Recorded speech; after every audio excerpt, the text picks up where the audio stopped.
Stay tuned for Campbell County's premier sports talk show. It's Jake Miller Sports Talk on WLEF. Stay tuned.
Stay tuned for Campbell County's premier sports talk show. It's Jake Miller Sports Talk on WLEF. Stay tuned.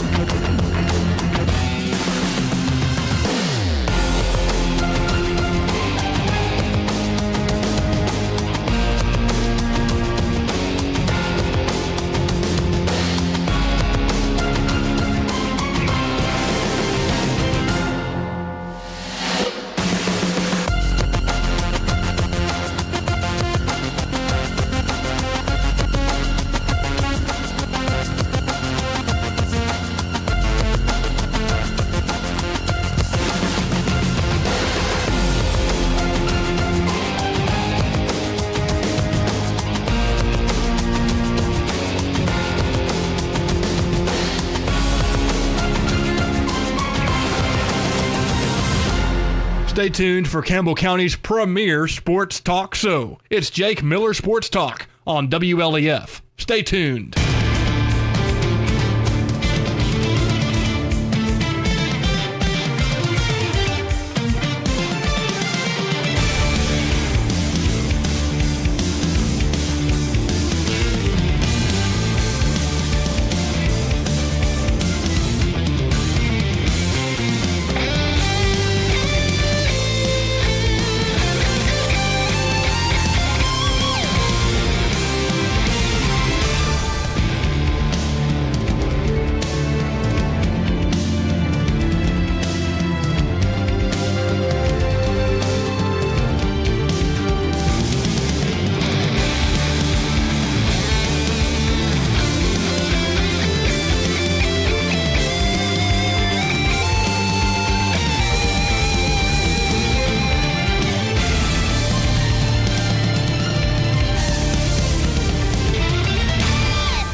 Stay tuned for Campbell County's premier sports talk show. It's Jake Miller Sports Talk on WLEF. Stay tuned.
Stay tuned for Campbell County's premier sports talk show. It's Jake Miller Sports Talk on WLEF. Stay tuned.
The views, opinions, positions, or strategies expressed on this program do not necessarily reflect those of the staff, management, or advertisers of WLAF.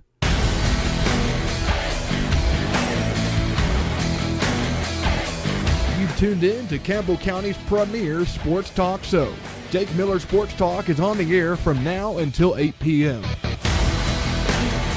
Call into the show by way of 423-562-1450. Jake Miller Sports Talk starts now on WLAF.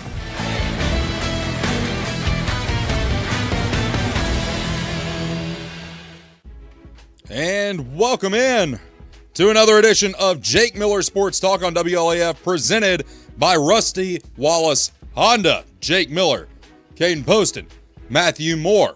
We are one day away from Campbell County's Jamboree at Carson Newman. I'm looking forward to that. I will be there tomorrow. Will you be there? What's tomorrow, Friday? Yes. Oh, sorry, guys. It's been a busy week. First week back at work, man. First week back at work. You actually had to work. I did. I actually had to go back to work, guys. I'm hoping to be there tomorrow. We will see. I got to make sure. All righty. Matthew will not be there.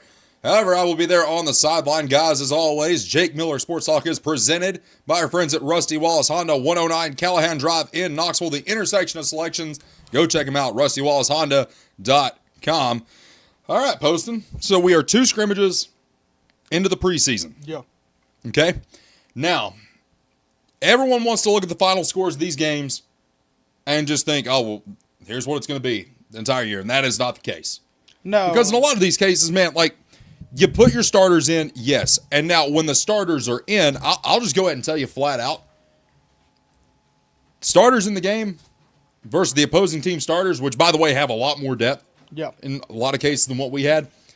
The starters are playing very well. You know, Silas Weaver, I think he had over 200 yards passing in the previous scrimmage against Knox Central.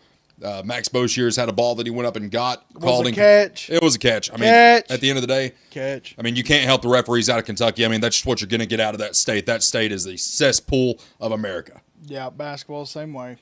I mean, They're it's just bad. not just one sport. It's the entire state. No, it's yeah. I mean, all I gotta say is Zach Lloyd's a Kentucky fan. That should just explain everything. Well, if he's from there, he's the only good thing to ever come out of Kentucky. Well, and I-75. But We don't say that extendedly. love you, Zach. Saw him today, by the way. But, you know, Caden, one of the things that I wanted to touch on, too, is let's initially start with the Seymour scrimmage. Of course, we had the election last week, so we didn't get to come on air and talk about what we saw during that scrimmage. And, of course, you know, being there, I see certain guys making plays that you normally wouldn't watch for. Well, you know, I mean, you just got to think about me and you. Something me and you talked off camera is the kids stepping up, and the kids have bought into what Omby is coaching this year. You know, 100%. and last year too. But I'm just talking about you got a lot of new faces this year.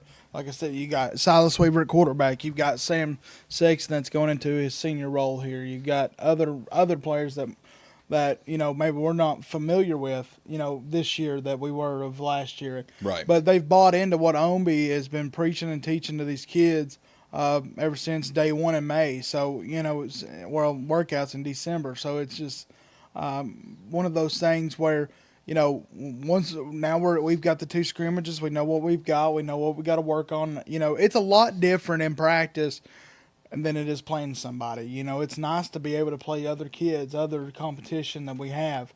And I'm really looking forward to Lenoir City and what is this Jamboree, but to Lenoir City coming on in game 1, because I really feel that good things are really going to happen for this team because the excitement's there. I'm excited the way I've heard, you know, the offense has moved the ball well.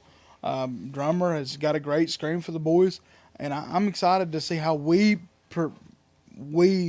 get better in the season because, you know, first game, I'm excited to see how we do from the first scrimmage to all the way to the end of the season. 100%. And, of course, tomorrow we will begin action at 6 o'clock at Carson Newman. The first game that we play tomorrow, now granted, when I say game, these are only going to last the duration of a quarter. So you're going to have 12 minutes against Wartburg Central. And Campbell County is the only team that has 2 of these tomorrow, and the second one will be against Morristown West. Now, I do think that it is pivotal that you win both of them. I do think that they will beat Wartburg Central. I think, you know, we just got the guys to do it this year. We've got a system in place that works. Yeah. You've got guys up there that want to make plays. And quite frankly, I think this team is probably the most bought in that I've seen that team. Man, it's been a long time since I've seen a team this bought in. Well, I mean, you know, it's exciting. They're excited. They really are to get started. I've talked to, you know, some of the team, you know, they're just excited to get things rolling. And that's something you got to have. And I feel like this team has just felt different, built different, you know, just the emotional, mental. They're just excited. And I think that brings good things to a football team. Absolutely. And, you know, we were talking today. I was actually up at the football field not too long ago today. And, you know, I was talking with Coach Omby and going through a lot of these things. And I had mentioned, a couple of names last week that, we didn't hear at all last year. One because he was a transfer, and the other just because he was hurt all last year. But Nicholas Rose, number 6, if you get him the ball, it's number one, it's going to take more than one guy to bring him down. But number 2, that guy hustles. And that guy hustles and hustles and hustles. And then there was another guy, and they kept calling his name, number 72, Jacob Clark. Yeah. Kept calling his name. I'm like, who is this guy? And then, I was talking with OMB. He's like, yeah, he's actually a transfer that we got this year, and he's got a nose for the ball, and he knows where to be and knows how to go. Knows how to get there. At it. Yeah. But then, of course, you look at the guys coming back, too. Of course, Silas is going to be his first year as a starter at quarterback. Yep. And then you return 2 running backs in Braden Graham and Kata Pugh. Oh, yeah. I mean, Braden, let me start off with Braden Graham. Braden Graham is an absolute beast. I mean, he is strong as an ox. I mean, it's going to take 3 or 4 guys to get him down when he gets driving his feet and get his feet set and going. And, Braden is an exciting player. I think he's going to be an excited player very excited for us to be able to watch this year, how he's grew over the off season. Mm-hmm. I mean, he's got bigger, he's got stronger.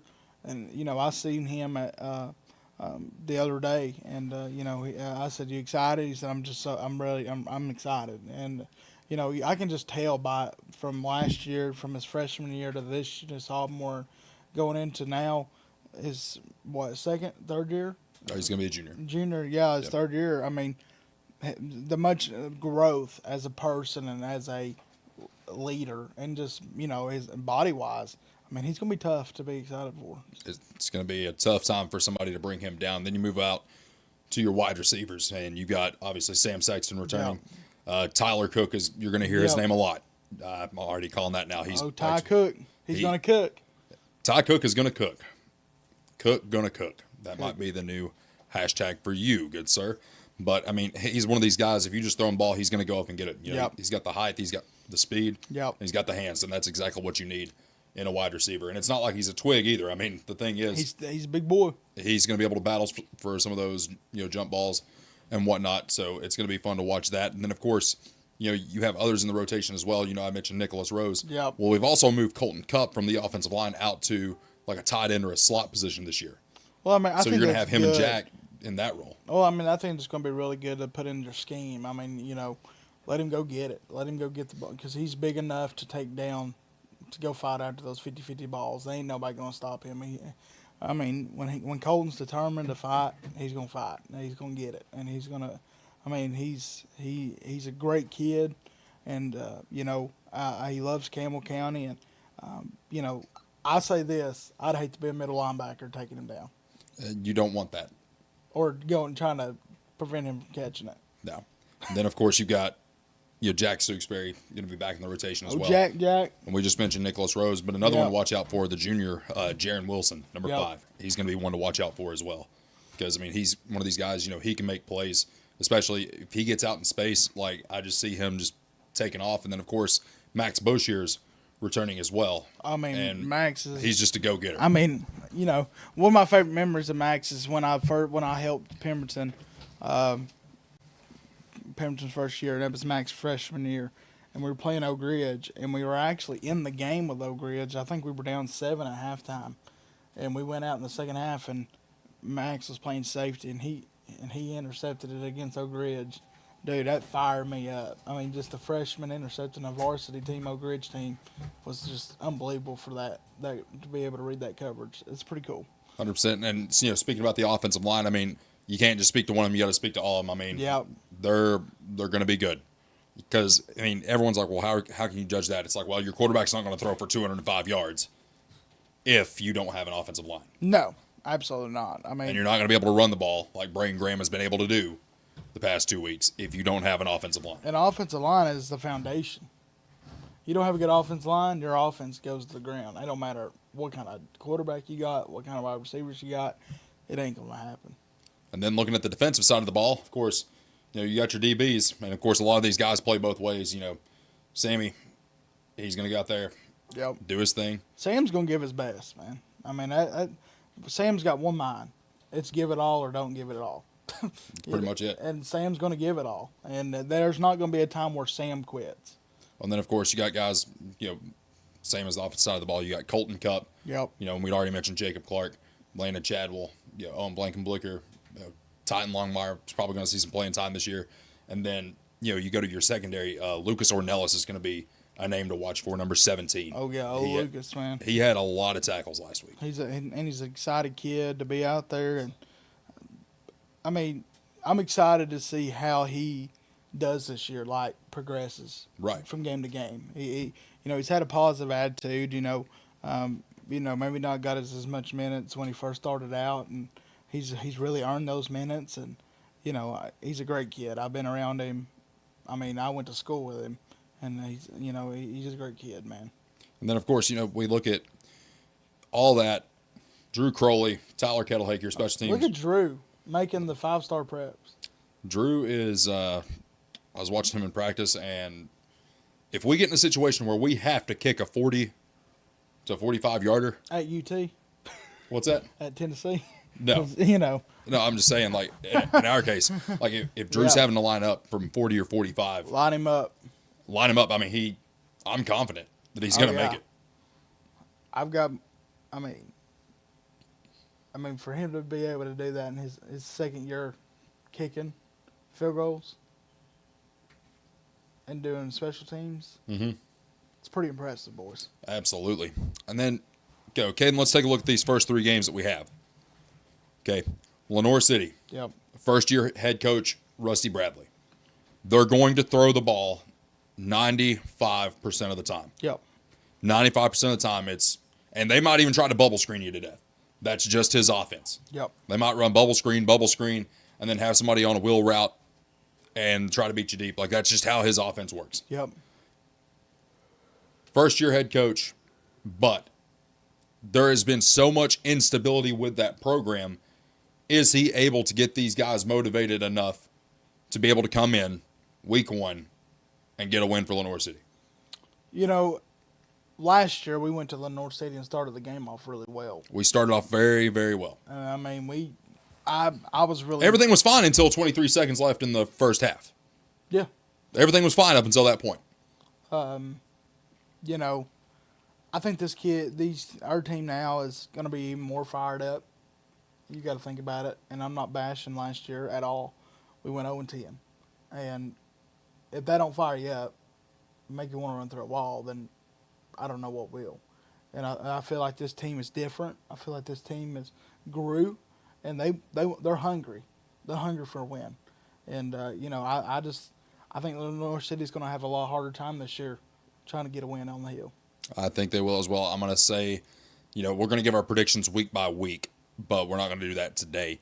And then, of course, you look at everything that we've got going on, and, first matchup of the year, it's going to be a really good game. I do think that. I think it is going to be a good high school football game.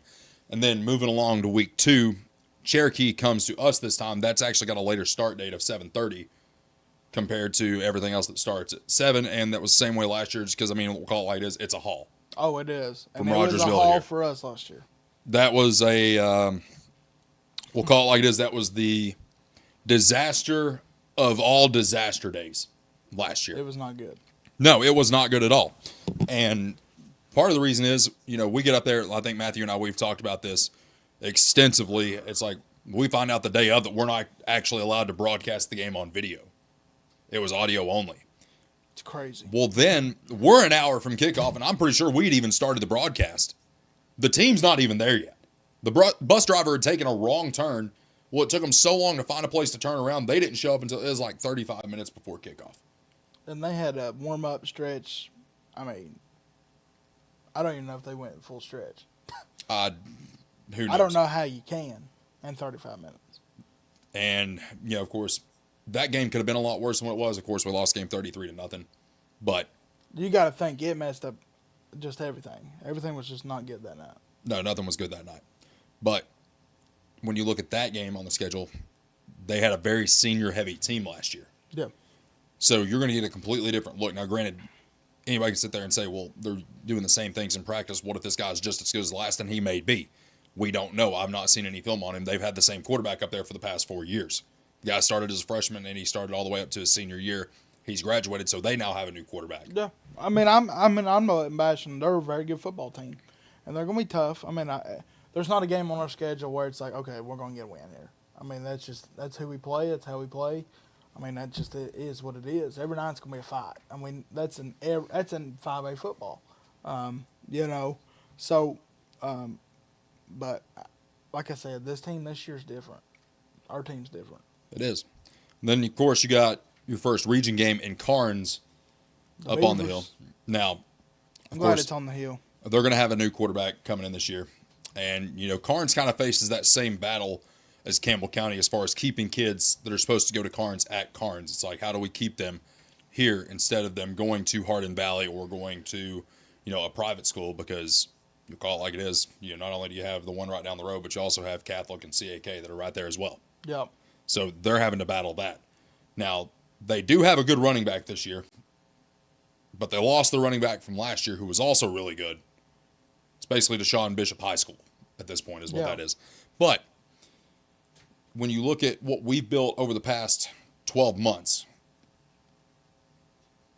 compared to what it was when we went over there, I feel like we're in much better shape in this one too. So having said all that, Jake, why are we going through positions? Why are we going through the schedule? Why are we doing all this right now?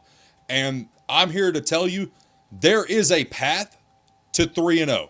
Yeah. There is a path to 3-0. Is it going to be an easy path to 3-0? No. No, it's not. But you have 3 very winnable ball games in the first 3 weeks. Now, it's not up to me to win these games. It's not up to you to win these games.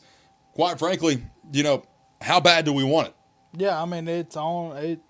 It's a go get it, and we got to earn it. And and it takes the little things to do those things right. And when we do the little things right, everything comes together. And I really feel like this team's bought in. This team will be excited to run out of that locker room this year. Matthew, is that my work phone going off? No, it's the weather radio. Okay. There ain't a storm coming, is it? I was going to say, if that is my work phone, I will take that thing and I will throw it. And never mind. Anyway. You know who else we have coming up, Caden? We have Charlie Collier, the producer from the Eric Ains Show on the Sports Animal, is going to join us here in just a moment. We did this interview last week thinking we were going to air it on Thursday, and then I realized that we weren't going to do a show. But we get to talk to Charlie Collier about some Tennessee football, so stay with us. Jake Miller awesome. Sports Talk continues right here on WLAF. Look, folks, whether you're driving out to the big game, hauling the camper across Campbell County for a weekend tailgate, or taking the pontoon out to Norris Lake, your ride takes an absolute beating. The road, the dirt, the lake grime, the spilled energy drinks, it all adds up, and frankly, it just looks sloppy. You need a professional defense, and that's exactly where Baloo Detailing comes in. Located right here in Jacksboro, they're your premier heavy-hitting auto detailing service. What I love about the crew at Baloo Detailing is the sheer unbeatable convenience. Don't have time to drop your truck off at the shop?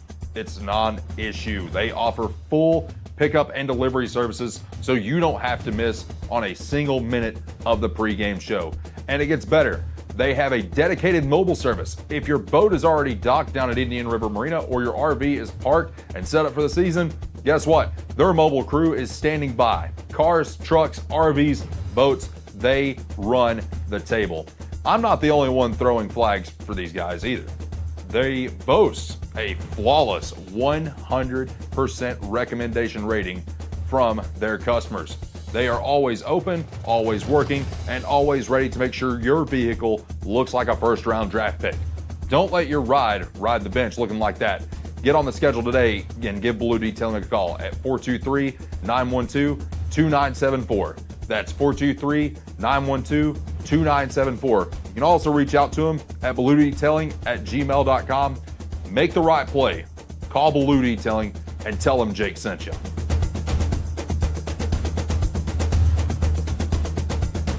Charlie's Pizza in Jacksboro is my favorite place to get my pizza for every Tennessee and Campbell County game day. Let me tell you a little bit about Charlie's, okay? First of all, they've been in business since 1976. That is 50 years of serving Campbell County and ensuring you get the best possible experience when it comes to your game day cuisine. If you want to know what to get, it's simple.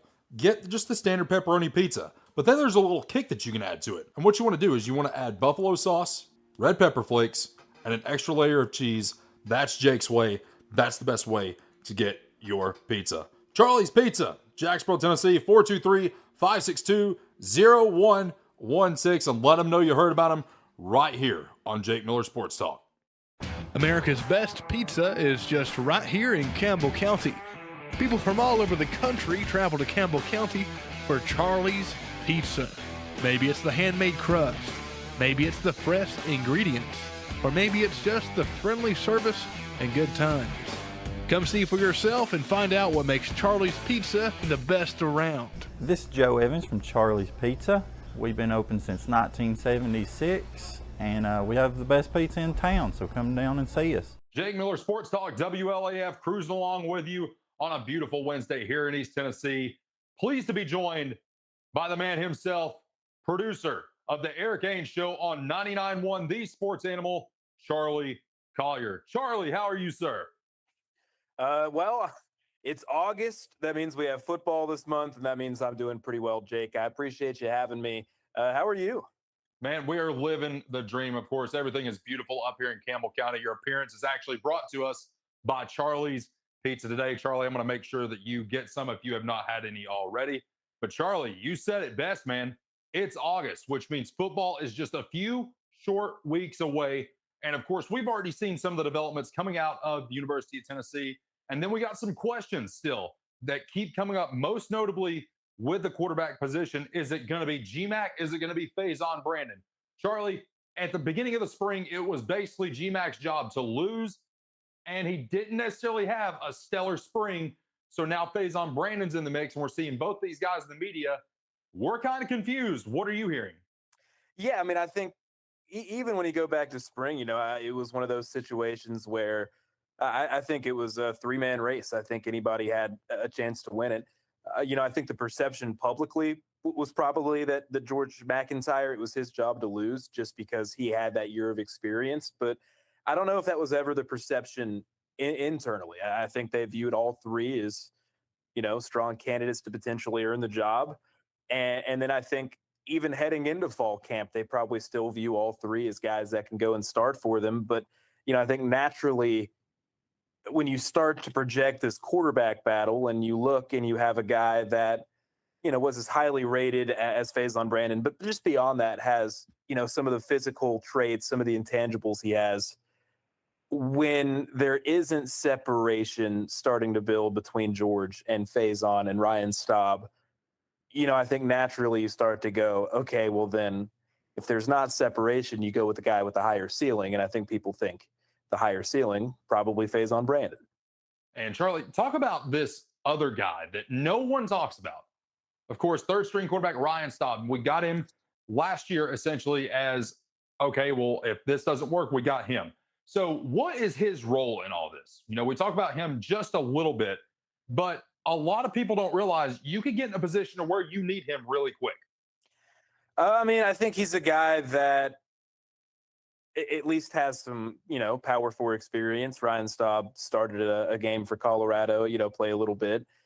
Obviously, I don't think you want your season, with all due respect, to go a direction where you're leaning on Ryan Staub or you're turning to Ryan Staub. But you also can't go into a football season with two quarterbacks, one a freshman, one a redshirt freshman, and then what? Walk-ons, So obviously, I think you have to make the move to go somewhere, but it's really hard to get somebody in the portal that, both meets the prerequisite of having some experience, but then is also willing to come into a spot where, they'll have a chance to compete for the job, but they're probably not going to get the job. So, that kind of shrinks the pool of available candidates. Again, no disrespect to Ryan Staub, but I think he's a limited quarterback that is also, again, if you get in a pinch, somebody that you feel like can operate your offense, isn't going to lose you games. With some good coaching, the other 10 positions around him, if you have to turn to him, you hope that he can play clean football and get you on to the next thing. Talking with Charlie Collier from 99.1 The Sports Animal. Charlie, talk about some other headlines that we got coming out of fall camp, as we get closer and closer. We obviously have the situation with the transfer defensive back that looks like he's not going to be in the rotation at all for the year with an injury. So talk about a few more of the headlines that we got coming out of fall camp. Yeah, unfortunate that you won't have Jadis Richard, but excited to see what this defense comes together and looks like pretty early on. Jim Knowles spoke with the media Tuesday, just as part of media day, and he didn't shy away from high expectations. He said this defense is going to be elite. That's a confident guy, and that's a guy that knows what elite defense looks like, knows what it looks like to coach an elite defense. And Tennessee, obviously, they have one of the best, deepest linebacker rooms in the country, but I think you're pretty excited about what you have in the secondary. You've completely rebuilt your safety room on the back end. Idris Farouk is obviously he's been impressive this offseason, but you bring in a TJ Metcalf, you bring in a Dejon Lane, you bring in some of these other options, a Quay Moss that's going to play nickel, and then an acquisition that I thought kind of flew under the radar and maybe still is, but I'm not sure why. Getting Kayin Lee from Auburn is huge. To start at that outside corner spot opposite of Ty Redmond, that gives you, once again, one of the better cornerback duos in the conference heading into the season on paper. Ty Redmond was playing really good football by the time the season ended as a true freshman, and Kayin Lee was awesome for Auburn. And Charlie, talk a little bit more about Jim Knowles and just the presence that he's had. A lot of people, gave him a lot of flack. It's like, well, you brought this guy in, but he did not even make it to fall camp. So how can we trust this guy? But I think there's a lot more to that story. Of course, we talked with Adam Sparks about that about a month ago. So we can't just base his entire tenure at Tennessee when he's not played a game yet. But Charlie, tell me how excited you are for Jim Knowles and everything that you've seen out of camp so far. Yeah, again, Jim Knowles, gosh, you think about some of the defenses he's coached from Duke to Oklahoma State to Ohio State to Penn State. The staff he brought with him too. There's some conversation about, the Jim Knowles defense. Year one, you see some growth, but it really takes a couple of years to fully install it. And year two is when it can look elite. I'm not so sure that it can't, take that big of a jump in year one. Just when you look at some of the talent that you have, Jim Knowles actually, he said yesterday, this is the furthest along at this point he's had a group in his first year on an assignment. Said he's got about 70% of the defense installed. And to have 70% of the defense installed at this point is pretty impressive. Just when you think about the kind of defensive coordinator, he is.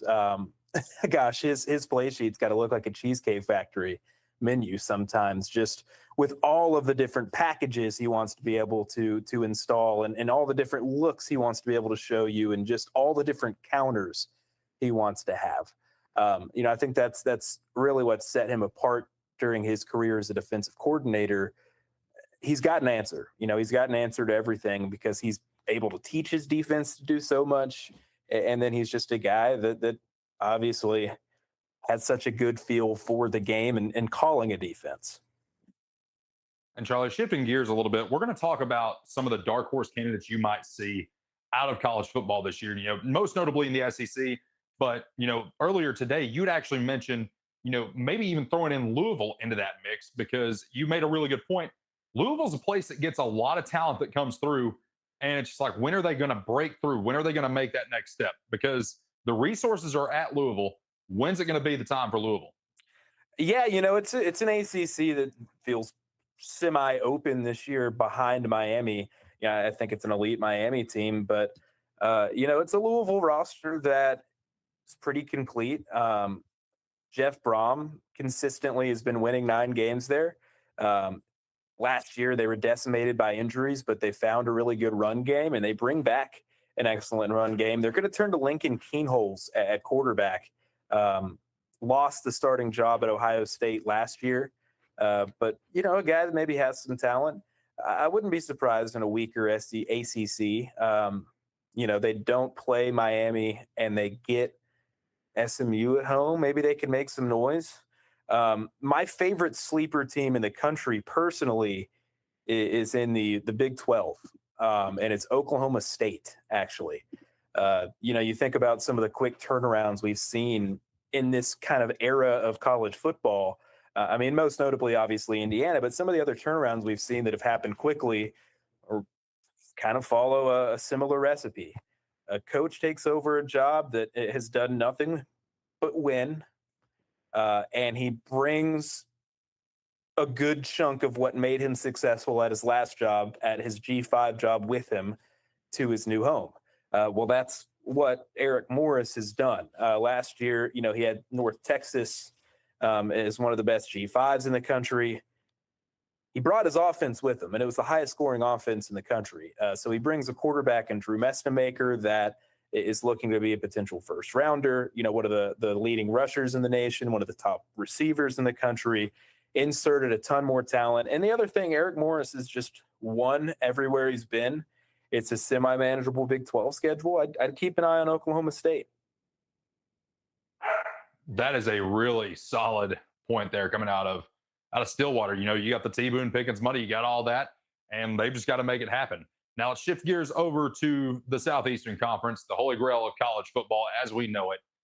Who are your top two dark horse candidates that are not named LSU? I will just say this. I honestly think the team that is most overlooked, most underrated, your sleeper, so to speak, in the SEC legitimately is Tennessee. But in the spirit of, answering this question differently, because we've discussed Tennessee too, I take first a look at Missouri as a team that I don't necessarily love Missouri, but just in terms of kind of sneaking into that playoff conversation later in the season, at least, they have a pretty soft landing in terms of their schedule. Like, they got to get past a week 2 game at Kansas, but if they win that, we're talking about them potentially being undefeated October 10th, hosting A&M. At home, momentum, maybe that's a game that they win, and all of a sudden they're just talking about going, potentially 3-3 in the last 6 games and at least having a chance. Not saying I truly love Missouri. We got to see what happens with Ahmad Hardy, given he got shot this offseason. How quickly is he going to be able to play? But if he does play, he's probably the best running back in the country. And then, I also look at a team.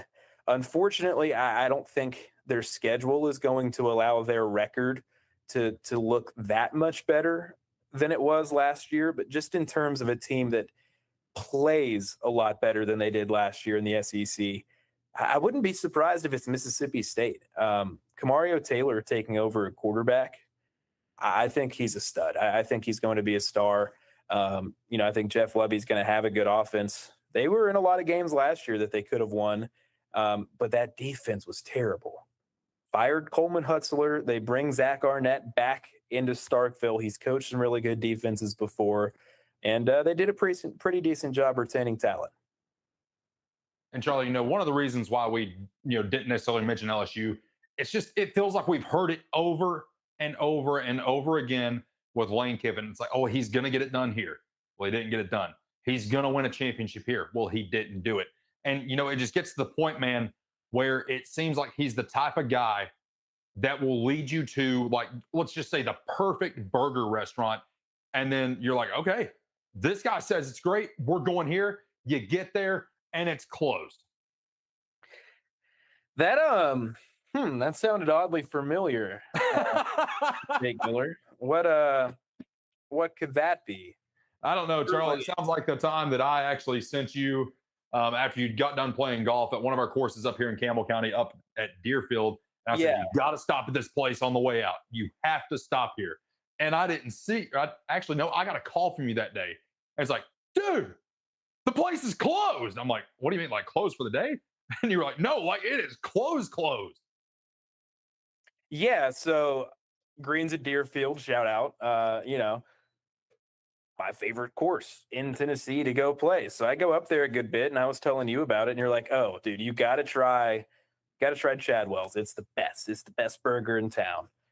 So not only was I excited about it, I got the other people I was golfing with fired up about it as well. I was like, dude, Jake, he told me it's elite. We're going to eat it. It's going to be great. So you didn't just let me down, but you let a car full of people down. But hey, fortunately enough, you said this segment sponsored by Charlie's Pizza. That's turned into a post golf stop of mine. So full circle. And there you have it. Charlie, for those listening, tell them where to find you on social media. Oh gosh, I got to pull it up myself real quick. I'm on Twitter at Charlie Collier _ and I spell it with an EY, like Charlie's Pizza, because that's the right way to do it. And there you have it. Charlie, thank you so much for your time. We'll talk soon. Yeah, thank you, Jake. I appreciate you having me. Stay with us. More Jake Miller Sports Talk on the way. Let's talk about something we've all experienced, but maybe you don't think about quite enough. You are simply not the same you when you're too hot or too cold. Think about it. When you're in a room just sweltering in sweat, or if you're wrapped up in layers just trying to stay warm, how well are you really focusing? Research actually backs this up. Studies show that working and living in a comfortable temperature always actively increases your cognitive function, cuts down on silly mistakes, and completely eliminates the physical distractions of fighting the climate in your own house. If you want to be in the best mood, the most productive, let's face it, the most patient version of yourself, you have to prioritize your everyday comfort. That means leaning on our friends at Martin and Effler to take care of your heating and air needs. They're the trusted professionals in their field, and they know exactly what it takes to keep your home feeling perfect. And listen, you absolutely do not want to wait in the dead humid of the summer to make sure that you have your air conditioning fixed when it's on its last legs. A mid-July breakdown is a miserable experience and completely unnecessary. More than that, extreme heat is dangerous, contributing to thousands of preventable medical emergencies and fatalities in the United States each year. Don't leave your family's comfort to chance. Martin and Effler will come out and perform comprehensive preventative maintenance on your unit to make sure it won't fail you in a critical time of need. I can tell you from personal experience that I trust them. I have seen the high quality work that they do, and they do not disappoint. Give them a call today at 423-951-6249. That's 423-951-6249.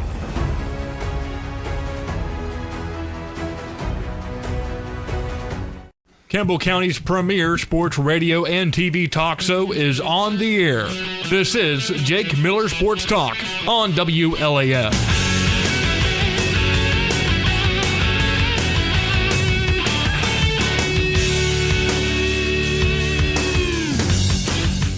Welcome back. Jake Miller Sports Talk, WLAF. Charlie Collier from the Sports Animal. Caden, what did you learn? A lot. Matthew? A lot.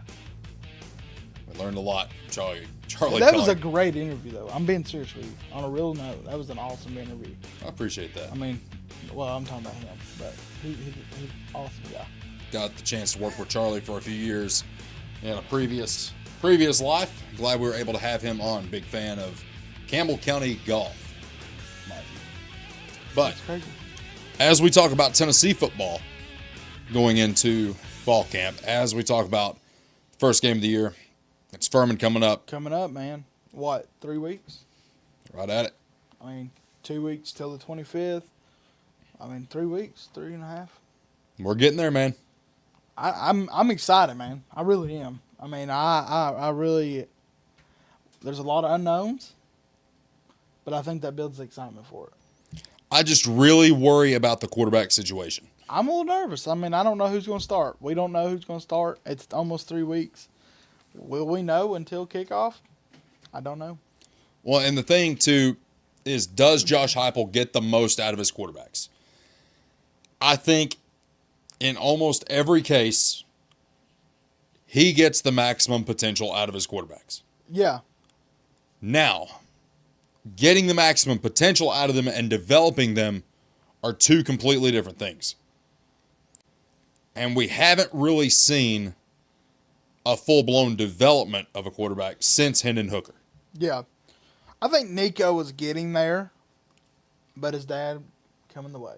So, Well, and sorry. But it's just truth. Well, and then you got, you look at the defense side of the ball, the real gains and the real development, I feel like you see always comes out of the defensive line and the linebackers. I feel like, Willing and then, of course, old man Ronnie Garner. They're going to do their job. They're going to do it effectively. We're probably going to have another strong front seven. Oh, yeah, I'm excited about that. I mean, Deshaun Bishop, as long as we have an offensive line, he's going to be a top back in the SEC once again. and look at our wide receiver crews. We got to get the ball to him, though. Yeah. So, I mean, and then you've got, it's a confusing situation because, Faison Brandon, his name keeps getting thrown around. But that's just like when they're going out into the community, when they're taking their players and visiting businesses, visiting sponsors, it's McIntyre. McIntyre is the one they're taking with them when they do these visits. When they set up at a grocery store in Knoxville last week, It's McIntyre. it was McIntyre. So is he our starter or is it Faison Brandon? Because at the end of the day, you have to be willing to accept the fact you will lose one of them. You will not keep both of them. At year's end, one of those guys is going to transfer. Well, here's what I say about it. Will it be another Hendon Hooker, Joe Milton situation? When Joe came, Joe Milton got the number one spot for about, 3 weeks? 2 weeks? Really, a week and a half. Week and a half, he got hurt. Hendon Hooker came in, balled out ever since, and Hendon Hooker was one of the best quarterbacks that came to the University of Tennessee in a long time. So, I mean, could it be that McIntyre starts and not makes it by us week 3? Or could Faison Brandon take the torch and just hold on and keep going on until he goes to the NFL? Well, that's going to be your biggest question. Now, the benefit to starting GMAC. He's been in the system now for a year. Yeah. He should know the playbook. Surely. Going into the spring, you could argue that it was his job to lose. And he didn't really wow anybody in the orange and white game. Now, granted, that is the only time that the public has seen Tennessee play. And, the orange and white game, situation. it's great. It's awesome. But it's like, I hate it. it's part of the tradition, but it's like, they don't really do much. No. Because they can't be touched. No. And it's like practice. It's practice and needling. That's what it is.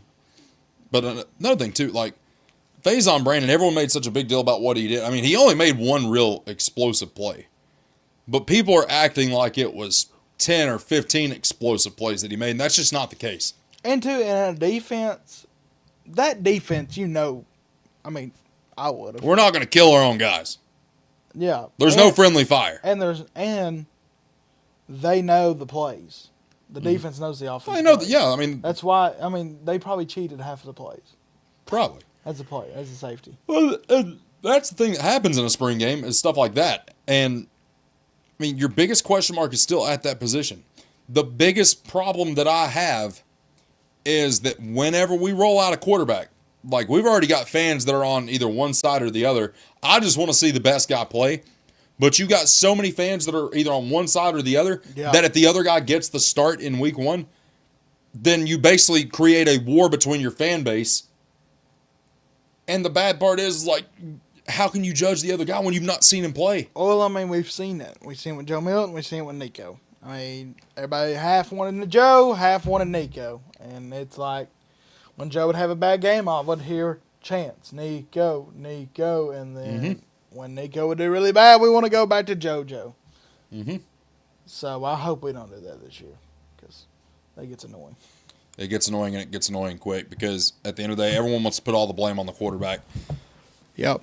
And, really the blame goes to the coach at that point for not getting the kid mentally or physically prepared. But we don't know what it's like to be on the field. That's the thing. We can talk about the game, all this. People got to understand. Well, too, it's a completely different level of ball. Like, yeah, there are tons of people out there that played high school football Absolutely. at different levels from 1A all the way up to 6A.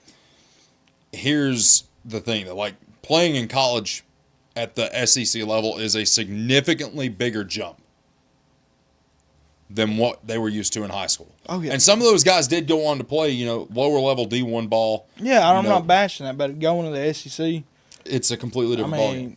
They don't even tell you. You don't know. You really don't. Well, and two, like something you have to take into account is the fact that Josh Heupel's not going to put himself in a position to lose. He's going to give the position to whoever he thinks gives Tennessee the best chance to win. And that's his job. Yeah. I mean, that's his job. You're a coach for a reason. Put your guys in the best position to win. And because if you don't do that, you know what happens? You get fired. And, you know, and I've said this before, I'll say it again, but everybody always, like, say Tennessee goes 7-5 this year, which, you know, that's actually my prediction for the year. I think Tennessee's going to go 7-5. I think we'll lose to LSU. I think we beat LSU. Oh, we're not beating LSU. I don't think we're going to beat Alabama. I think we beat Alabama, and I think we beat Texas. You think we beat Texas? Yep. I don't think we beat Texas. I don't think we beat Texas A&M. I'm very questionable about the South Carolina game. Going down there at night. I've got us losing that game. Do you know how many weird things happen in that stadium? Like, it doesn't matter if it's a night game or if it's during the day. Weird things happen at Williams-Brice Stadium. I want to know all about it. Weird thing, like not just with us, but with everybody. Just weird stuff happens down there. Oh, yeah. I think we do beat Texas. I think it's a showdown, but I still think we beat him. And I do think we beat Alabama. So you have us going 10-2, maybe 11-1. I could see us going 10-2 or 9-3. So I got us going 7-4, 8-5, or 7-5, 8-4 being the best. I think it'd be 10-2, 9-3. I think. Let's see. Let me look at the schedule real quick, because I want to make sure. Because the thing is, if we go 7-5, there's going to be people that want Josh Heupel fired. There's people that want Josh Heupel fired now. Let's see here. But that's the standard that's been created. Because once you set the standard, you're there forever. I think we beat Georgia Tech. Start game one. Furman, we beat them on the road home. Okay. I think we beat Georgia Tech. Okay. Beat Kennesaw State. Yep. I think we beat Texas. Okay. I think we beat Auburn. 5-0. Going on the road to Arkansas, I still think we beat them. I think it'd be hard. Beat Alabama. Lose to South Carolina. Lose to Texas A&M. Beat Kentucky. I think we pull an upset against Lane Kiffin. And then beat Vanderbilt at home. You guys going 10-2. Yeah. So if we go 9-3, I think we lose to Alabama. I don't think we lose to Arkansas on the road. So I've got us losing South Carolina, A&M, Texas, Alabama, and LSU. And if you lose that game against Georgia Tech in week 2, you talk about a scary situation. Oh, yeah. Because then you're going to be going into the Texas game most likely 2-1, unless a disaster just happens against Furman or Kennesaw State. Surely. But you're going into that game 2-1. Yep. You have a Manning that's going to play in Neyland Stadium once again. But can he handle the Neyland pressure? Is what I want to know. He's a Manning. He is, but Manning, I'll say this. I love Peyton Manning, but he never won in the swamp. True. But he's also got 2 Super Bowl rings. It's true. But this man don't. And this man ain't got a championship ring either. Doesn't have one yet. I hope he don't. I can't stand him. But I mean, at the end of the day, you look at, all of this at 7-5. The fans, if they go 7-5, 8-4, the fans are going to be comparing Josh Heupel to Butch Jones. Here we go. If we do that, then we've lost it. And I'm not saying this is what I'm going to do. I'm just saying from what we've seen it all before. Like, we've seen this movie multiple times. We saw it with Derek Dooley. We saw it with Butch Jones. Saw it with Jeremy Pruitt. And you're starting to see it a little bit with Josh Heupel, where the fan base is getting irritated. And does Tennessee have the most passionate fan base in college athletics? Yes. Are we the most impatient fan base? Yes. Pretty much, yeah. Very much the most impatient fan base. And for as great as year 2 was and year 4 was under Josh Heupel, the mindset of Tennessee fans is going to be, what have you done for me lately? And when the mindset is, what have you done for me lately, then all that gets forgotten. Nobody's going to think about that magical year with Hendon Hooker. Nobody's going to think about that magical night in November in 2020 or in October in 2022. Nobody's going to think about that. Nobody's going to think about the fact that we have made a college football playoff. The first one they ever did with 12 teams expanded, by the way. Yep. Nobody's going to remember that. The only thing people are going to have on their mind is 7-5 or 8-4. And there will be fans out there that call into some other shows and say that they want to fire Josh Heupel. When Josh Heupel is one of the best coaches we've had in years. I mean, you look at the previous three that we've had. You look at Jeremy Pruitt, you look at Butch Jones, you look at Derek Dooley. That was a disaster. He is the best coach that this university has seen since Philip Fulmer. And you can't throw Lane Kiffin in there. He was only here for a year. And he ghosted us. Well, I mean, he had one big win against South Carolina that year, but he didn't really do much else. He had a pretty good win against Georgia, but we wasted a bunch of furniture because of him. But at the end of the day, you look like, as a Tennessee fan, what do you tell the people that say this is it for Heupel? They say he's on the hot seat. Because I don't personally think he's on the hot seat. No. I do think it's a little mild right now. It's not warm, but we're getting there. Well, I think it's a lot of uncertainty right now with the offense. That's something that we've talked about, like we just talked about 10 minutes ago. What is the offense looking like? But I do believe in Josh Heupel because I'll say this: we had the same doubts with Joey Aguilar last year, and when he come out in the Syracuse game, and he's been the same player ever since. I mean, yes, we did not have a great ending when we lost to Illinois. I get it. But I know this Joey Aguilar went to the Swamp and did win against Florida.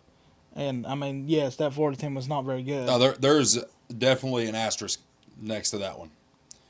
Now, I was happy to see us win in the Swamp. But it was the most boring win.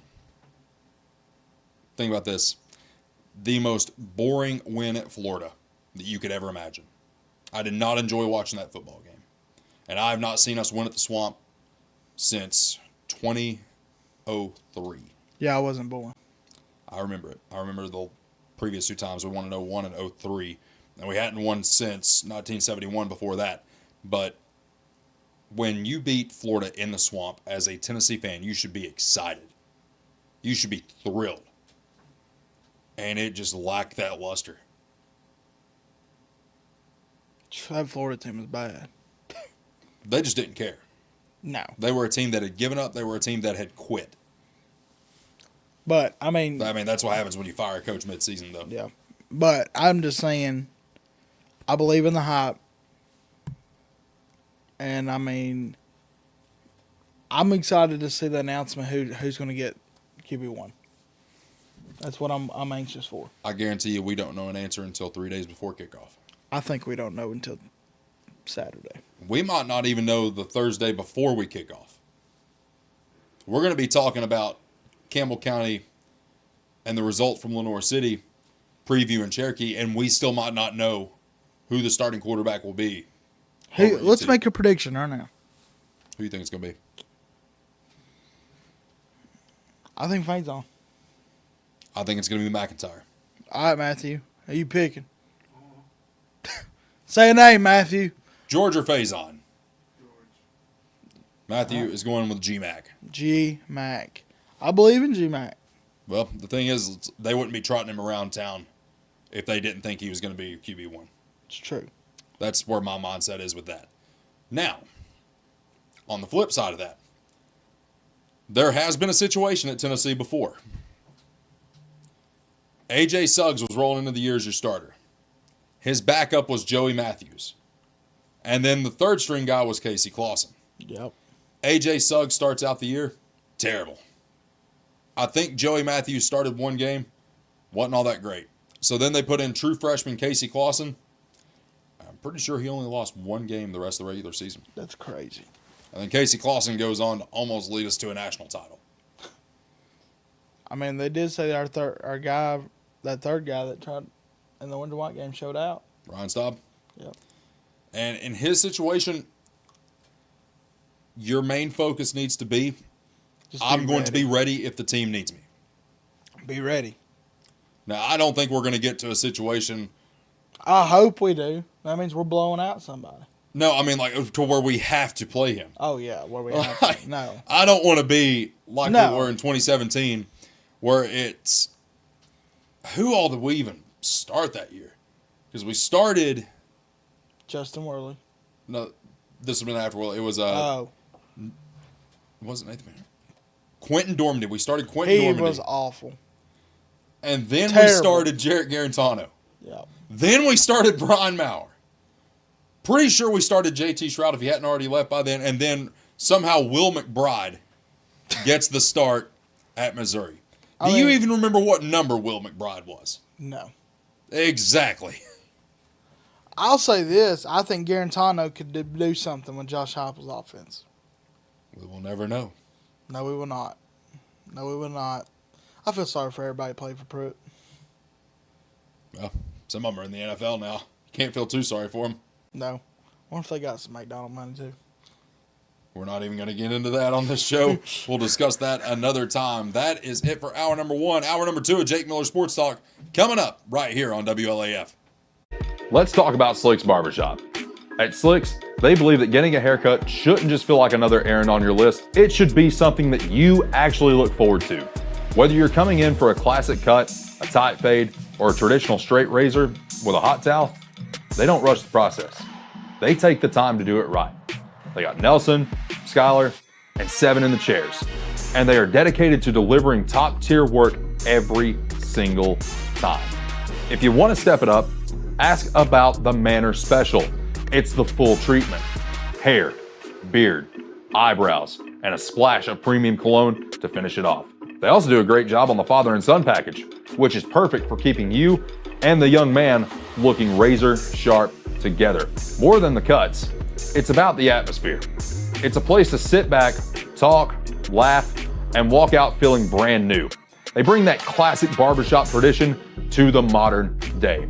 Walk-ins are welcome, or you can skip the wait and secure your spot online at slicksbarbershop.com. Stop by and see them at 1409 Jacksboro Pike. Looking sharp, feeling confident, that's how I feel. They'll see you in the chair. Look, folks, whether you're driving out to the big game, hauling the camper across Campbell County for a weekend tailgate, or taking the pontoon out to Norris Lake, your ride takes an absolute beating. The road, the dirt, the lake grime, the spilled energy drinks, it all adds up, and frankly, it just looks sloppy. You need a professional defense, and that's exactly where Baloo Detailing comes in. Located right here in Jacksboro, they're your premier heavy-hitting auto detailing service. What I love about the crew at Baloo Detailing is the sheer unbeatable convenience.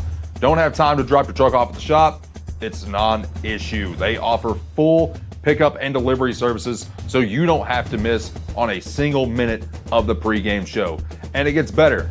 They have a dedicated mobile service. If your boat is already docked down at Indian River Marina or your RV is parked and set up for the season, guess what? Their mobile crew is standing by. Cars, trucks, RVs, boats, they run the table.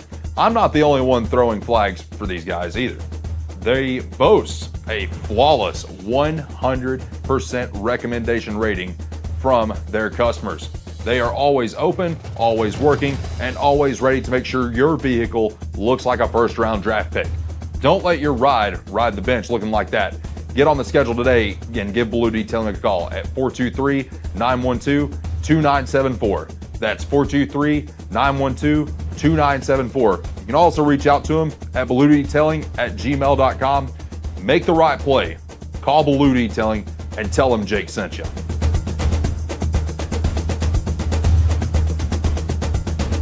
Charlie's Pizza in Jacksboro is my favorite place to get my pizza for every Tennessee and Campbell County game day. Let me tell you a little bit about Charlie's, okay? First of all, they've been in business since 1976.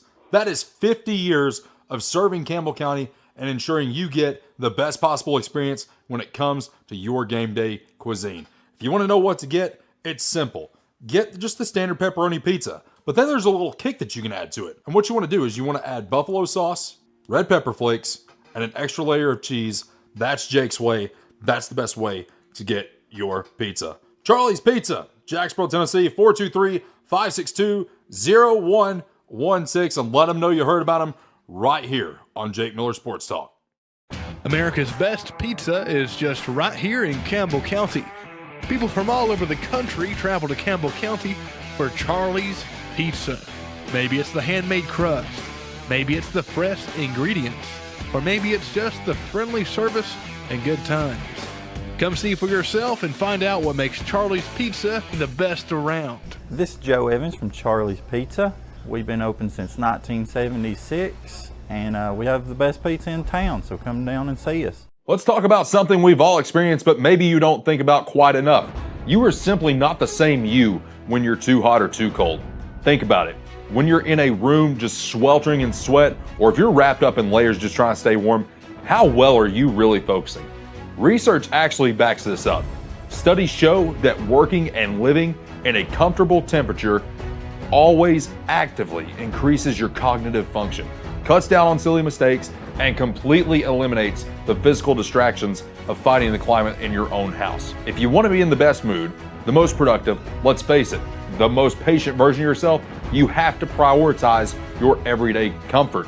That means leaning on our friends at Martin and Effler to take care of your heating and air needs. They're the trusted professionals in their field, and they know exactly what it takes to keep your home feeling perfect. And listen, you absolutely do not want to wait in the dead humid of the summer to make sure that you have your air conditioning fixed when it's on its last legs. A mid-July breakdown is a miserable experience and completely unnecessary.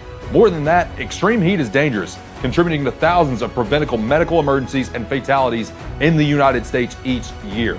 Don't leave your family's comfort to chance. Martin and Effler will come out and perform comprehensive preventative maintenance on your unit to make sure it won't fail you in a critical time of need. I can tell you from personal experience that I trust them. I have seen the high quality work that they do, and they do not disappoint. Give them a call today at 423-951-6249. That's 423-951-6249.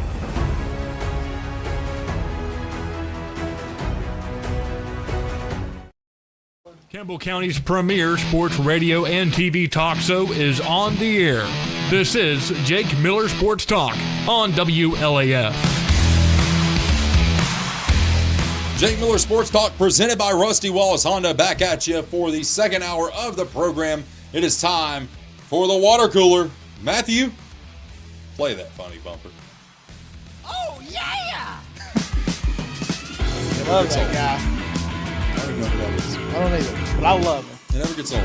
Never gets old. Everybody's favorite segment right here, man. Yes, it is. Brought to you by our friends at Blue Detailing.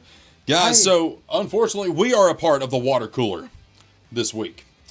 Because if you were watching on the Facebook stream previously and then had to switch to the YouTube stream, you would notice the Facebook stream is just gone.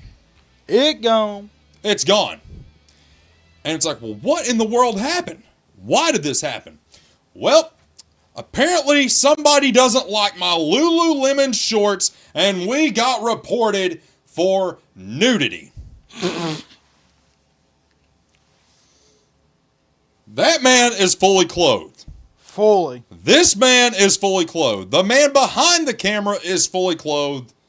That was the most ridiculous thing I've ever heard in my life, unless Caden's legs are just blending in with his shorts at this point. I don't know what other explanation there could be. You just because insult my tan. you have no tan. I have a... Look at my legs. I have a tan. You looking like... I don't know. Them hairy legs, bro. You looking like Bigfoot. Matthew, are you getting this? Bigfoot. My goodness. And then the other part of the water cooler, LSU has a player that's wearing number 5. Why is this important? You know why it's important? Because former quarterback Jaden Daniels, who now plays for the Washington Commanders, has sent a cease and desist to LSU. Oh, boy. Says he does not want his name, image, or likeness to be used by LSU anymore, including the number 5. Oh, here we go.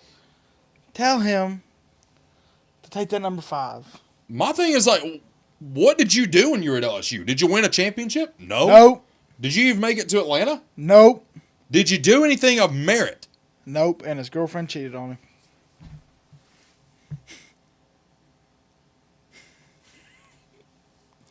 What? That's why he's so hurt. That's what it is. Well, She's cheating on him with the guy wearing number 5. at the end of the day, like here, Wasn't he the quarterback when Tennessee went to LSU a few years ago? yes, Yeah. Hey, let's remind you of that. we don't need to remind him of that. I bet she probably dated Hendon Hooker or something. Can we stop talking about the man's woman? I'm just saying. Nah, I'm just That's kidding. not cool. Hendon Hooker would never do that. But I'm just saying this guy's upset, butt hurt, and he needs to go get a life. Well, I mean, the thing with that, man, is like, How CC-fied are you? well, that and like, how entitled do you think you are? It's like when Caleb Williams got drafted by the Chicago Bears, he wanted an ownership stake in the team. It's like, buddy, who are you? It's like, do you think that any of them care what you have done to warrant them giving you an ownership stake in the Chicago Bears, one of the oldest franchises in the National Football League? What have you done? Nothing. You haven't earned it. The only way that you earn something like that is if you play in the league for 20 years and you work your way into an ownership He might spot. not make it 20. He might make it 5. He might not. But that's what you're running into now. And this is a part of what NIL has created. It's created a monster amongst these kids. It used to be once they got into the NFL, that's when you really started to see, Development. well, you started to see development, but you also started to see a lot more divas. Yeah. Well, now you got the divas in college. They were always there, but it wasn't as bad. Now it's just awful. And it just goes back to my original topic of how NIL is Do destroyed. you hear that? Yeah. It's Jaden Daniels. It's his national championship going down the toilet. Anyway, that is your water cooler presented by Baloo Detailing. If you need anything done to your vehicle, your boat, your RV, Shining. Baloo Detail has you covered. What they be doing? Shining. They actually did my car this week. How'd that turn out? Shining. 365 days a week. Jaden Daniels don't know what that means. Shining. He's never held a ring, and he never will. Anyway, it is time for Poston's Playbook, Yeah. presented by PXP Realty Weston Brown. I wonder if we can get the Cougar band to do this drum when I go on the field sideline this year. Poston's Playbook. What you got, Caden? Hey, so, this is an awesome video. I want to see this. You've seen this video. Everybody and their mother-in-law has seen this video. Bring their mother-in-law. Let's go back to South Carolina. And, the refs are just, we talking about refs. They're just bad, I can't stand sometimes. Refs are just Act bad. like they have In such a college hard job. football, they're bad. It's so hard. So, it's going to show the first play, and it's going to show how bad this call really is. Mm-hmm. And then it's going to show Are you talking about the one from the bowl game? this. Yeah, just here we go. No. Just short. Stop. South Carolina will take. Oh, whoa, first down. So, Look at Spurrier. obviously, he's They short. can't believe it, and I don't blame them. The next play. Get at the 41. Boom! Ball's free on the ground. South Carolina. Who's your dad? No. Just short. First of all, how do you call that first down? I don't know. I mean, Look at Spurrier going absolutely nuts. it don't matter though. I bet that guy remembers that to the day he'll die. He probably doesn't even remember getting hit. No, but I bet he sees the bruises every day. I'm probably. He might have PTSD from it, actually. But that is, I mean, but you know what that reminds me of? what's that? When King's Donuts is open, Mm-hmm. and somebody's got the last blueberry donut. Don't try me. Or Charlie's Pizza, when they got the last slice at the buffet. Don't try me. Is that what you're doing, Matthew, when somebody's grabbing the last cinnamon stick? Just knocking their top off and taking it from them? Boom! So, Matthew Moore deserves to have it, and he does! My goodness. come up short. So, that right there is exactly why, and you see posts from time to time, it's like, well, refs have a hard job. Refs have a hard job. Here we go. They in college football. They made it that far. They can do their job. We pay them enough. Yeah, they don't just give anybody that position. No. And you don't get just paid like $100 a game. Yeah. They can come in kneeling and do it the right way. Now, granted, they are going to make mistakes. Everybody makes mistakes. We're all humans. We all come from But that. when you make one as egregious as that, we all know you getting paid somewhere else. well, I mean, take this into account. The referee that was there for the Ole Miss game, Oh, my gosh. I was about to bring that up. his name is Mark Curls. So bad. He is also the one from the 2010 LSU game in which Tennessee thinks they've won the game. We did, technically. I mean, CBS, the score says final, Tennessee. I forgot what the exact score was. I think it was like 17-13. Yeah. Or something like that. Or 17-14. Like Tennessee wins. Whatever. Well, then we're all celebrating, and then like a minute later, it's like, hey, this game's not over. I'm like, what do you mean? What do you mean the game's not over? And they were reviewing the play, and we didn't know what they were reviewing for.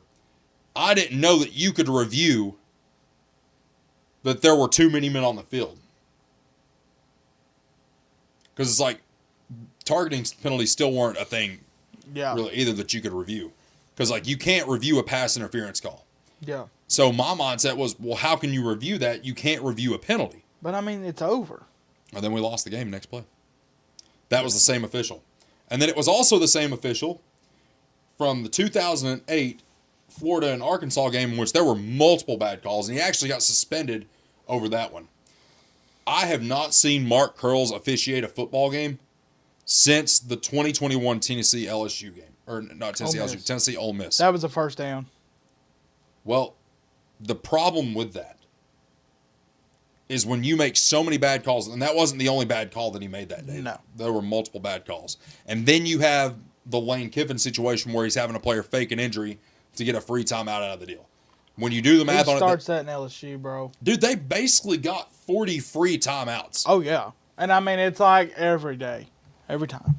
Oh, I'm a-hurting. That couch is already broken. Don't break it Well, anymore. I'm a-hurting. Okay, guys. Can we run the play? I mean, I'm just telling you. Man, He got on my nerves. He gets on my nerves. He stays on my nerves. I want to talk to Matthew. I love Matthew. Matthew, you don't get on my nerves. I love you. I love when Matthew puts the headset on. He needs to go meet Lane Kiffin. Matthew does not need to meet Lane Kiffin. Matthew, we love you. All right. Anyway, but no, I actually provided Matthew with some food before we came. Matthew, what do you think, like when you've already placed an order, like it's already placed in the app, and you go to pick it up, and you sit in line for 20 minutes waiting on your order in a place in which it should take no more than 2 minutes? Did that happen to you today? Sure did. And I don't have air conditioning in my truck, so I sat there and... What? No air conditioner right now? I don't like AC, so I'm not going to do anything to help it in my truck either, okay? You don't like AC. No, I don't like AC. Get the joke? He doesn't get the joke. Oh, I get the joke. But Matthew, what do you think about placing order on an app and then you're having to wait that long for it? I mean, yeah, it's frustrating. Have you ever had an experience like that? Plenty of times. I eat a lot of fast food, so yeah. What's the maddest you've got in a situation like that? Let's hear about this, Matthew. I don't know. I mean, just it's just when I get like the exact wrong thing that I ordered. Like, I don't know. You know what I and if I don't like pickle, and I don't like mustard. So anytime that I get something with pickle and mustard, I just want to scream. You know what I can't stand?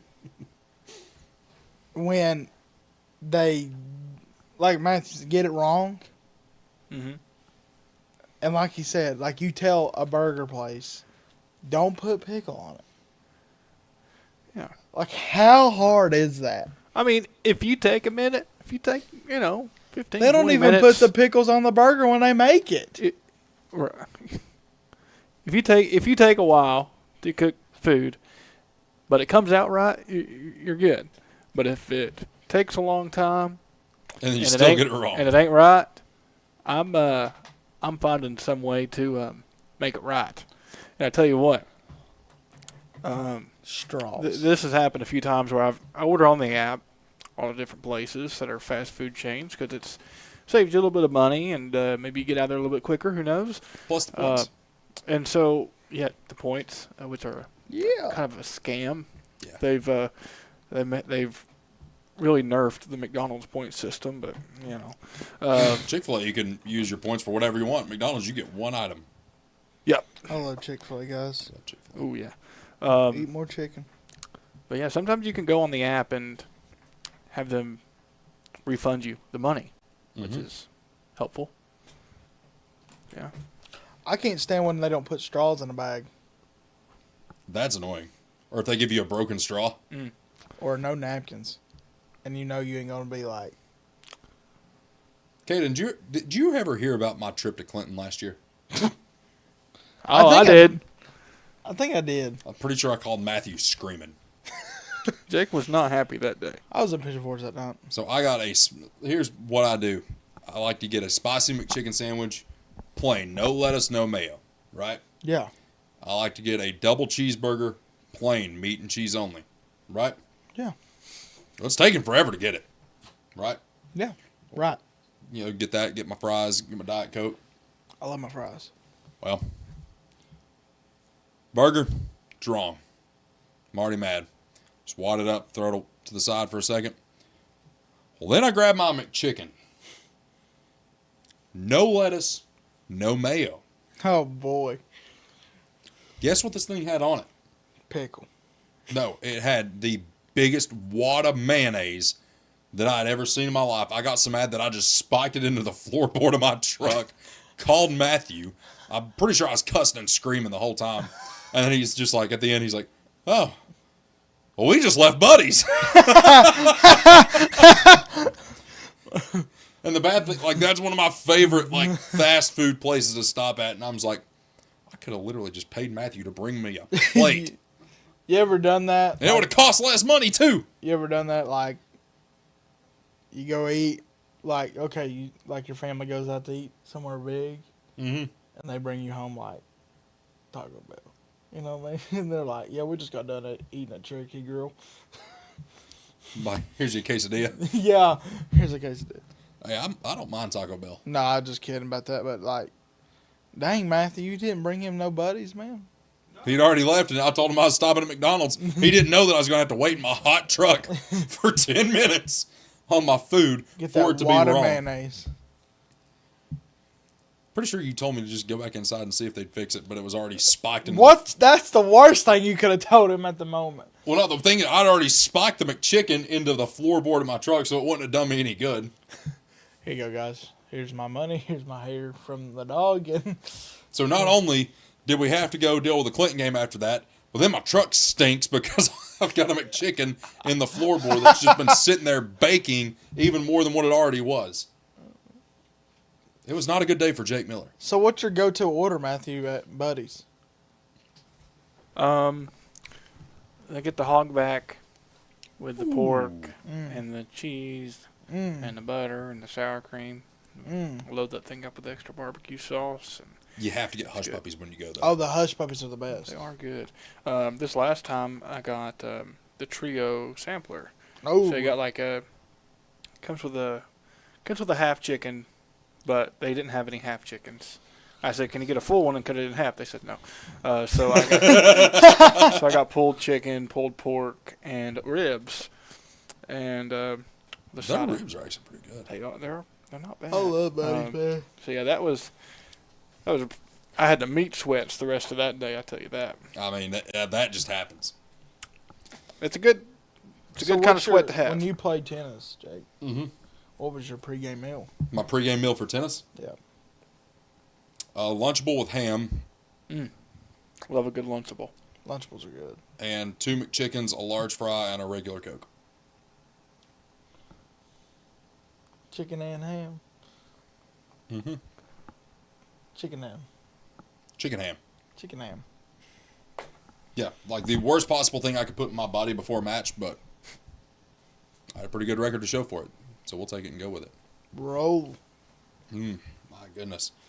That is Poston's Playbook, presented by Weston Brown with eXp Realty. A lot of realtors, they're going to charge you 5, 6, 7%.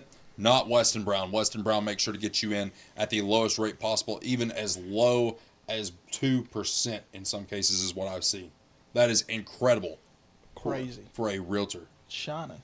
He is shining. Shining. That's WB himself, Weston Brown, eXp Realty.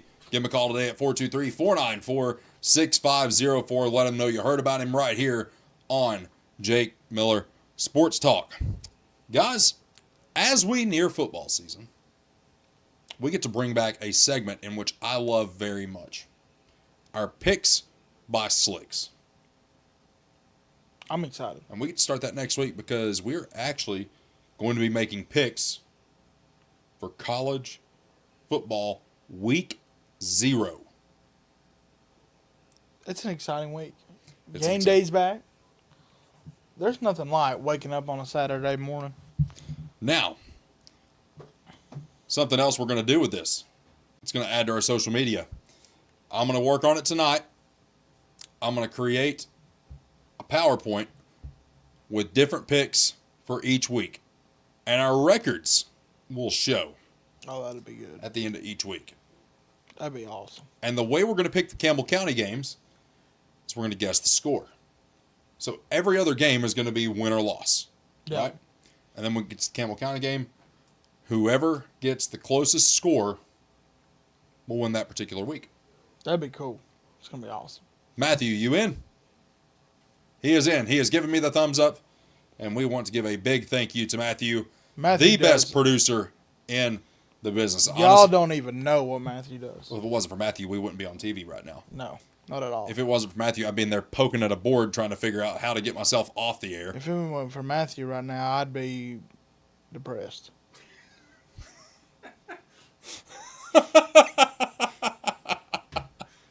Just being honest. Depressed. Golly. You only got one more show with us, don't you? Yeah, guys. But I will be bringing in my football picks. And you'll see them on Friday Night Lights. And you'll be joining us for basketball season. Yes, Is that I'll be correct? back for basketball season, guys. And, of course, during football season, we're going to have probably a rotating list of guest co-hosts as we do it. Might try to get some Campbell County legends in here. Be awesome. Yeah, my basketball season starts 2 weeks, guys. So I'll be missing a lot of shows, but I will be next to Jake and Matthew as much as possible. You'll see me on the sideline, though. So we will see you in this couch thing that's barely holding on next week. Yes, next Thursday will be my last show till end of October. So And you know what? I'm going to miss you. you're gonna see me on Fridays. He's right. You going to be my spotter? I am. You going to yell at everybody for me? Yeah. Well, I'm trying to yell and then pay attention to what Les is trying to say, pay attention to what Brent's trying to say, or Matthew. Matthew's going to be having to deal with my mic issues. Poor Matthew. Poor Matthew. Matthew, your payment next week is a 12-pack of Diet Coke. And a smile from me. And that is going to do it for us. Thank you, Poston. JJ. Thank you, Matthew.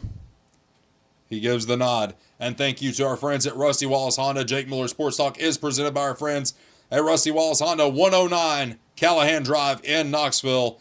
Go check them out at the intersection of Selection. The best. We'll see you next week right here on WLAF.